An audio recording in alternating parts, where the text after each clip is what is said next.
வணக்கம். 2026 தமிழ்நாடு சட்டமன்ற தேர்தலுக்கு கரெக்டா இன்னும் 9 நாள் தான் இருக்குது. அப்ப நீங்க எல்லாரும் யாருக்கு ஓட்டு போடணும் அப்படின்னு ஒரு முடிவுக்கு வந்திருப்பீங்க. இருந்தாலும் இங்க தேர்தல் ஜனநாயக முறைப்படி தான் நடக்கிறதா அப்படிங்கிறதே நமக்கு சந்தேகமா தான் இருக்குது.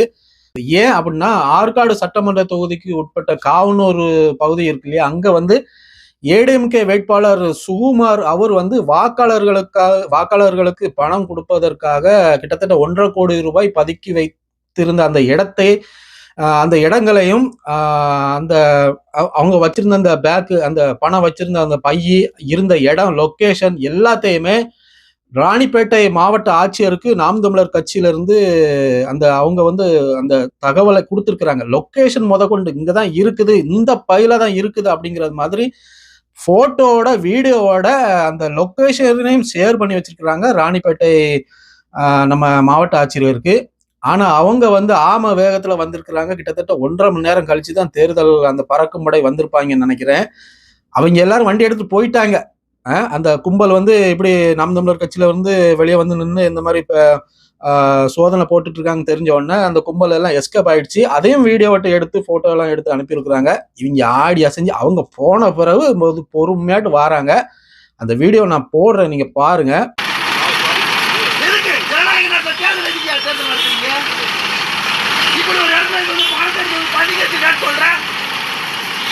ஓடி போன பிறகு வரீங்க, வெக்கமா இல்ல? வெக்கமா இல்ல? தேர்தல் ஆணையம் சொல்லிக்கிறீங்க, தேர்தல் ஆணையம் சொல்லுங்க, வெக்கமா இல்ல? இல்ல அங்க நிப்பாட்டி சீனா செக் பண்ணது இன்னும் வாழைப்பழத்தை ஊற்றி வாயில தான் கொடுப்பாங்க உங்களுக்கு. பணம் இருக்கிற பேக் உட்பட சொல்றேன், அதை பிடிக்க துப்பு இல்ல. அவனா போயிட்டான் தலைவரை, நான் போயிட்டு தலைவர் சொன்ன பிறகு வரீங்க. 25,000 ரூபாய் பேட்டா வாரத்துக்கு வாங்கி சாப்பிடுறீங்க. 25,000 பேட்டா அந்த சண்முகத்துக்கு ஒரு தாசில்தார் 2 லட்சம் ரூபாய் பணம் வாங்கியிருக்கான். இதெல்லாம் தெரியாது நினைச்சிட்டு இருக்கீங்களா?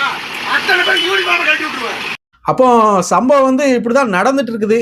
இது இப்படிலாம் தேர்தல்ல ஜெயிச்சு இவங்க அப்ப இது நாள் வரைக்கும் இப்படிதான் இவங்க ஆட்சியை பிடிச்சிருக்கிறாங்க. அப்படிதானே நேர்மையான முறையில இவங்க திமுகவோ அண்ணா திமுகவோ யாருமே ஆட்சியை பிடிக்கல. அதுதான் மக்களே தன்னெழுச்சியை எழுந்து ஒரு நல்லவர்களை தேர்ந்தெடுத்தாலும் கூட இவர்கள் பணத்தையும் பதவியும் அதிகாரத்தையும் வைத்து அந்த ஓட்டு பெட்டி, அண்ணன் சீமான் அவர்கள் அடிக்கடி சொல்லுவாங்க, வாக்கு அந்த ஓட்டு பெட்டியில எதுவும் குளறுபடி பண்ண முடியும் அப்படிங்கிற சாத்தியம்தான் அப்படிங்கிற மாதிரி சொல்லுவாங்க. ஆனா அது உண்மைதான் போல இருக்குது.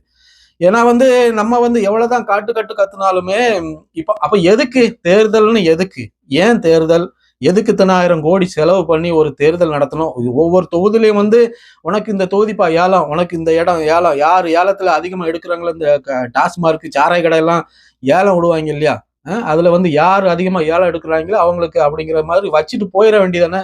எதுக்கு எலெக்ஷன் தேர்தல் நியாயம் நீதி நேர்மைன்ட்டு எதுக்கு இந்த போலியான நாடகங்களை இங்க நடத்திக்கிட்டு மக்களையும் ஏமாத்துக்கிட்டு நேரத்தையும் வீணாக செலவழிச்சுக்கிட்டு எதுக்கு? ஏன் இந்த தேவையில்லாத வேலைகள்?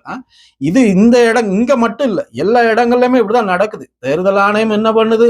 ரோட்ல போற வார ஆடுக்கு மாடு வாங்க காசு வச்சிருக்கிறவங்க அந்த காசை புடுங்குறது, மருத்துவமனைக்கு ஒரு ஆத்திர அவசரத்துக்கு கையில காசு எடுத்துட்டு போவாங்க, அந்த காசை புடுங்குறது. இப்படித்தானே நடந்துட்டு இருக்குது. நேர்மையாட்டு அண்ணன் சீமான் அவர்கள் சொன்ன மாதிரிதான் இதுவரைக்கும் எந்த அந்த தேர்தலை போட்டி போடுகிற வேட்பாளர்களை யாரை கைது செய்திருக்கிறாங்க?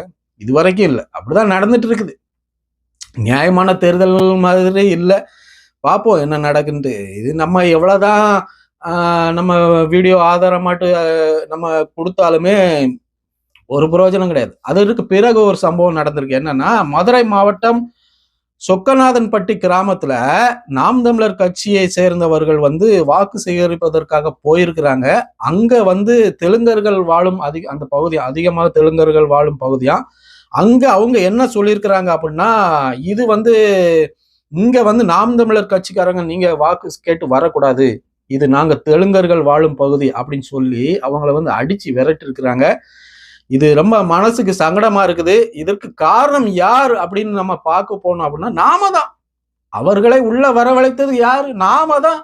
அவங்க தானே பெரிய பருப்பு, அவங்க தான் எல்லாம் சாதிச்சிருவாங்க கிழிச்சிருவாங்க அப்படின்ட்டு காலங்காலமா திராவிட கட்சிகளுக்கு ஓட்டு போட்டு அவர்களை வெல்ல வைப்பது யாரு? நாம தான். அப்போ வந்து இவங்க மேலலாம் தப்பே கிடையாது. தப்பு முழுக்க நம்ம மேலதான். சரியா? திமுகவோ, அண்ணா திமுகவோ வானத்துல இருந்து நேரடியா முதலமைச்சராட்டு குதிச்சுட்டு வரல.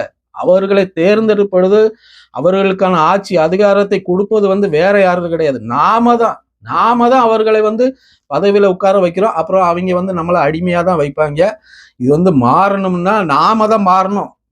வேற எந்த வழியிலும் மாறக்கு வழி கிடையாது. நாம மாறினாதான் எல்லாம் மாறும். அதனால வந்து தமிழ் தேசியம் வேண்டுமா, திராவிடம் வேண்டுமா அப்படிங்கறத பத்தி நீங்க சிந்திச்சு ஓட்டு போடுங்க. இந்த 2026 தேர்தலையாவது தயவு செய்து மாறுங்க. நிறைய பிரச்சனைகளை வந்து நம்ம அங்க பார்த்துட்டு இருக்கிறோம். இந்த 2026 தேர்தலையும் திராவிட கட்சிகள் வென்று விட்டால் முடிஞ்சு அவ்வளவுதான். இது நம்ம பேசுறதுக்கு ஒண்ணுமே கிடையாது. அவங்க வந்து நம்மள சுத்தமா அடிமையாக்கிடுவாங்க. எந்த உரிமையும் நமக்கு கிடைக்காது. எல்லாமே தலைகீழாக மாறி போகும். ஆட்சி அதிகாரம் சீமான் அவர்கள் கையில இருந்தாதான் அவரும் எதுவும் செய்ய முடியும். இல்லைன்னா கடைசி வரைக்கும் அவரும் கத்தி எடுத்து போக வேண்டியதான். அதனால இந்த 2026 சட்டமன்ற தேர்தலையாவது தயவு செய்து சிந்திச்சு வாக்களிங்க. தமிழ் தேசியத்தை வெல்ல வைப்பதை தவிர நமக்கு வேறு வழி கிடையாது. இணைந்திருங்கள். மீண்டும் ஒரு காலையில் சந்திக்கலாம். நன்றி, வணக்கம்.